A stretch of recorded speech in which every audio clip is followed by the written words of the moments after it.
Violence in schools is rising, with the exception of 2020, when schools were largely closed because of the COVID-19 virus. The rate of school shootings has been increasing in recent years. We have this window into school violence because of the deadly shooting at Stoneman Douglas High School in 2018.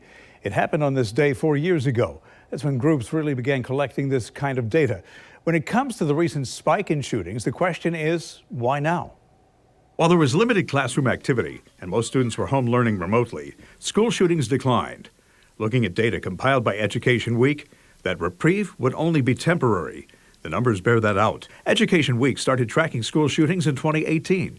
There were 24 school shootings in 2018 and 19 respectively, 10 in 2020, 34 in 2021, 10 so far this year, and it's only February. It is alarming to note that when schools reopened in August of last year, 2021, the number of school shootings skyrocketed. Since August of last year alone, there have been 31 school shootings. That means a majority of school shootings happened in the past 7 months when schools reopened for in-person schooling when the pandemic waned a bit.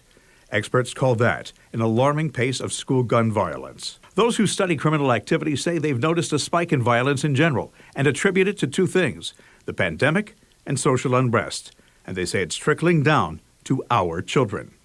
In an interview with Education Week, James Densley, a professor of criminal justice at Metropolitan State University in St. Paul, he studies gun violence, said, "It's a combination of the pandemic, a lack of trust in our institutions, particularly law enforcement, the presence of guns, the toxic, divisive, contentious times we live in. They're all interacting together." Those who study criminal activity say they have noticed a spike in violence in general and attribute it to two things. Psychologists say the answer may not be reacting to incidents, but intervention and promoting wellness efforts.